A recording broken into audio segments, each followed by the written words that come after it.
E aqui na nossa frente, nós temos 4 pilares de pedra. Esses pilares de pedra estão um grau maçônico. E ao lado nós temos o antigo cemitério de Gavetas, que foi construído em 1848, que é um dos primeiros cemitérios a ser construído no nosso país. Aqui na nossa frente nós temos a Igreja do Rosário. Foi construída em 1725, o término dela foi em 1755. Chegasse lá embaixo no meio do cruzamento, você tomava um tiro na testa, você ia nem ver. Esses canhões foram colocados aqui para poder fazer a proteção da Bahia, mas só que foram feitas por crianças escravizadas. Por isso que dá o nome de pé de moleque. Eles vinham para cá para desfrutar das mulheres alheias da época. E aí tem relatos que aí tinha encontros amorosos aí de Dom Pedro com a Marquesa de Santos. A história de Paraty está longe de terminar. No primeiro vídeo, o Anderson abriu as portas para um passado marcante. Mas existem mais histórias, curiosidades e mistérios. E isso tudo a gente vai conhecer junto com você agora. Não é isso, Anderson? É isso aí. Vamos lá. Aqui onde eu estou, pessoal, é o Forte Defensor Perpétuo. Foi construído em 1793. Mas antes disso, aqui foi o vilarejo de São Roque. A Vila de São Roque. Vamos lá conhecer?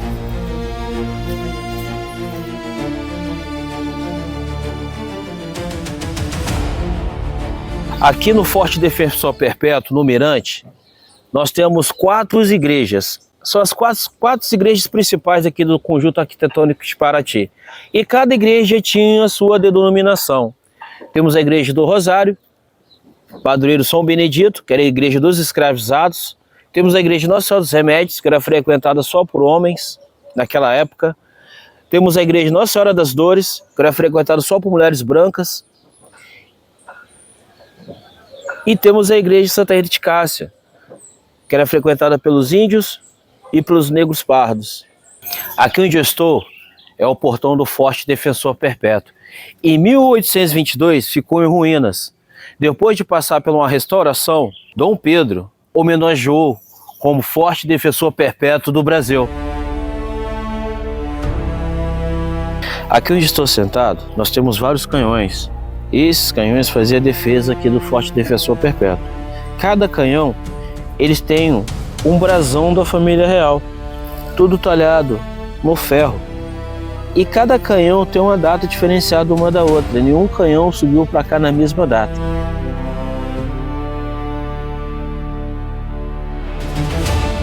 Aqui na nossa frente, na Baía de Paraty, nós temos várias ilhas. E aqui na nossa frente nós temos uma ilha que onde reside o Amir Klink, o velejador que deu a volta ao mundo. Na minha frente nós temos Paraty Mirim, que está atrás dessa montanha, onde se reside os índios, os Tupi-Guanazes.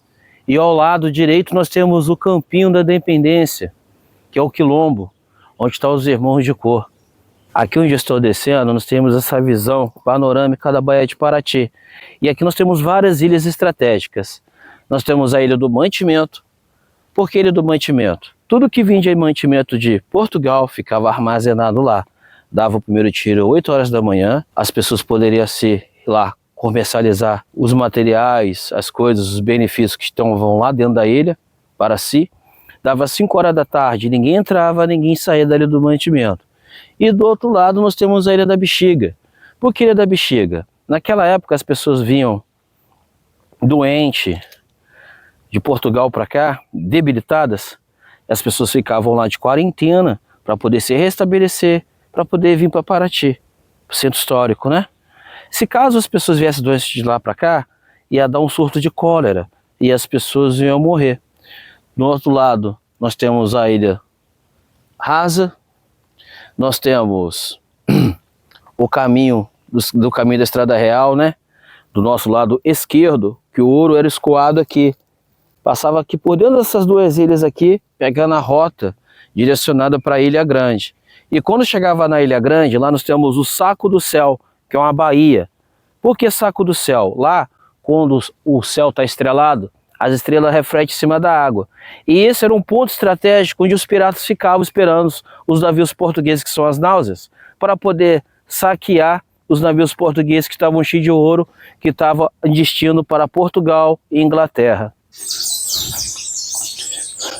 Toda guarnição precisa de munição, né? E aqui, atrás de mim, nós temos a Casa de Pólvora, onde é armazenada a pólvora da guarnição aqui do Forte Defensor Perpétuo.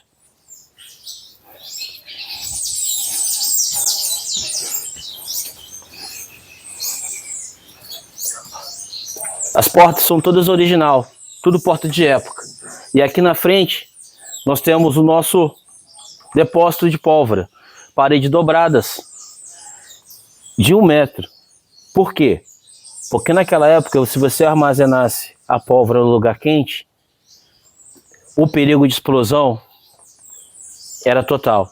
Por isso que fizeram a parede bem grossa, para poder refrigerar onde que era armazenado a pólvora.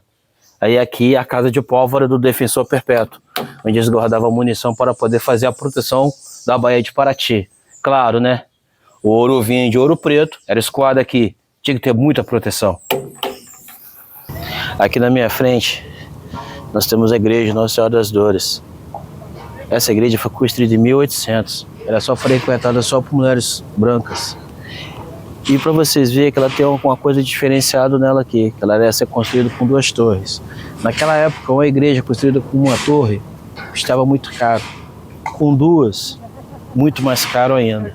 Vocês podem ver que ela tem a plataforma ali para ser construída outra torre, mas só que essa torre não foi construída, devido a que ia gastar muito. Aqui atrás de mim nós temos a igreja Nossa Senhora dos Remédios. Essa igreja foi construída, reconstruída, até hoje não terminaram de fazer ela. Essa igreja era frequentada só os homens brancos. Cada igreja no Centro de Paraty tem uma denominação. Aqui é só frequentado a homens brancos. E aqui nós temos uma lenda, que na igreja nós temos um altar, nós temos Nossa Senhora da Aparecida. Debaixo desse altar nós temos uma cabeça de uma serpente. Se caso alguém tirar essa imagem da Nossa Senhora da Aparecida do altar, essa serpente ela vai, que está adormecida, ela vai acordar e alguém vai ter que combater ela. Eu espero que não seja eu. É uma das lendas daqui da cidade de Paraty. Aqui nós temos uma construção da igreja Nossa Senhora dos Remédios. Aqui a gente pode ver que a construção ela é feita com barro, marisco, areia e óleo de baleia. E naquela época a gente não tinha cimento não. O óleo de baleia misturado com a terra, socado com marisco e areia, dava liga para poder construir as paredes e para poder fazer o embolso das igrejas também. Como eu estava me referindo das obras inacabadas daqui do fundo da igreja, eu estava me referindo aqui ao fundo. Você pode ver aqui que nós temos várias pedras brutas e essas pedras eram lapidadas pela mão dos escravizados. Usavam talhadeiras e ponteiro. Naquela época a gente não tinha guindaste, naquela época a gente tinha maqueta, mas naquela época tinha força e esperança.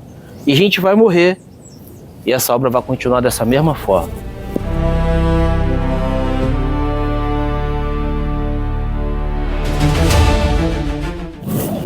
Sabe de onde que veio aquela expressão feito nas coxas?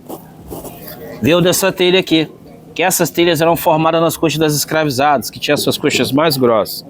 Colocava o barro na coxa, modelava com a folha de bananeira por baixo seca e depois botava no fogo para poder queimar. Aí formava a telha do Centro Histórico de Paraty. Aqui na nossa frente nós temos esse prédio. Esse prédio ele não faz parte do conjunto arquitetônico da cidade de Paraty. Esse prédio é construção inglesa. Porque naquela época, quando o ouro vinha pela estrada real de Ouro Preto, e Paraty foi um dos primeiros cais mais importantes do Brasil, quando o Rio de Janeiro era a capital, o ouro não tinha valor comercial no nosso país. Era levado para fora. E as pedras chegavam rombudas pela mão dos escravizados, depois era lapidada, ficava dessa tal forma como só as moldras das igrejas. Que nem essa fonte à nossa frente, que era o ponto de encontro dos escravizados. Eles pegavam água nessa fonte para fazer distribuição de água nas casas.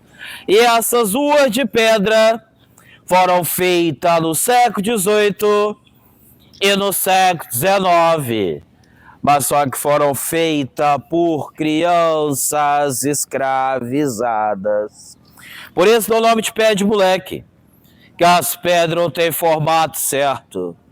Ainda tem muita gente que reclama de andar em cima delas ainda, infelizmente. No primeiro encontro com o Anderson, também conhecemos o ateliê do artista plástico Dalcir Ramiro, que transforma a argila em arte. Agora vamos descobrir como tudo começou. Como a argila, um material simples e presente na natureza, se transforma em arte pelas mãos desse artista. Em um bate-papo descontraído, ele nos conta sua trajetória, suas inspirações e a paixão que o levou a dar vida às suas obras. Eu estou aqui no ateliê do seu Dalcir. Eu estive aqui com o Anderson no outro vídeo e achei muito interessante esse trabalho que ele faz. Ele é um artista plástico e ele faz os trabalhos, as obras dele com cerâmica. E eu vou bater um papo aqui para entender, mais ou menos, para a gente entender essa expressão artística e de como que ele consegue, através da cerâmica, produzir a sua arte. Tudo bem, seu Dalcir? Tudo bem, como vai? Tudo bem. Então, eu achei muito interessante o seu trabalho e eu gostaria que o senhor falasse um pouquinho sobre ele. Então, eu sou ceramista em Paraty, tenho um ateliê aqui no Centro Histórico e a minha trajetória é uma trajetória de 50 anos. Estou fazendo 50 anos de cerâmica, de profissionalismo de cerâmica, então eu tenho uma carreira internacional, tenho muitas histórias, né, nesses meus 50 anos com a arte de Paraty. Paraty, na realidade, nunca teve uma cultura, nunca teve, vamos dizer, assim, expressiva, de comunidade, de expressão com a cerâmica. O único registro que nós temos em Paraty são dos índios Guaianazes que encontramos na Toca do Caçununga. Os Guaianazes viveram muito nessa região e, logicamente, fizeram cerâmica, porque a cerâmica é milenária, a cerâmica é muito importante na vida humana, né? Porque ela nos serve de diversas formas, né? No cozinhar, no armazenar alimento, água, enfim, esse dia a dia, no seu prato, né? No seu vaso sanitário, na sua pia, na sua telha da sua casa, no tijolo da sua casa. Eu observo a sua obra, tem alguma coisa abstrata também, né? Minha obra ela nasce de uma cultura tradicional aqui de Cunha, que é uma cidade vizinha, por aqui não haver cerâmica. Eu sou de Paraty, nasci aqui, toda a minha família, e eu captei essa energia cultural que teve em Cunha, chamado as paneleiras. Lá sim teve uma cultura de cerâmica, de fazer cerâmica, que chamavam paneleiras. Fazer o quê? Panela. Panela não para decorar, panela para ser usada pela comunidade, porque não havia outro reservatório. Então, isso são os meus estudos, são as minhas referências e são o que eu quero deixar como expressão, como forma minha. Sim. Essa forma por exemplo, eu trabalho o corpo porque eu sou um artista autodidata. Eu não estudei o corpo como se estuda na academia. Sim. Né? Eu não estudei. Então, o corpo para mim é a forma de imaginar o corpo, de sentir o corpo e de transformar o corpo. Né? Então, eu transformo o corpo e esse corpo eu posso fazer dele o que eu quero, dentro dessa transformação. Da liberdade da arte, né? Da liberdade, né? Sim, da criação, liberdade da criação, né? Que maravilha. Seu Dalcir, muito obrigado pela oportunidade. Obrigado. Obrigado a você. Espero voltar outras vezes aqui em Paraty. É sempre um prazer visitar essa cidade, que é linda. Tá bom. Tá bom? Tá bom, obrigado. Forte abraço. Valeu, uma forte. Valeu. Comente, compartilhem, se inscrevam no canal, deixem o seu joinha.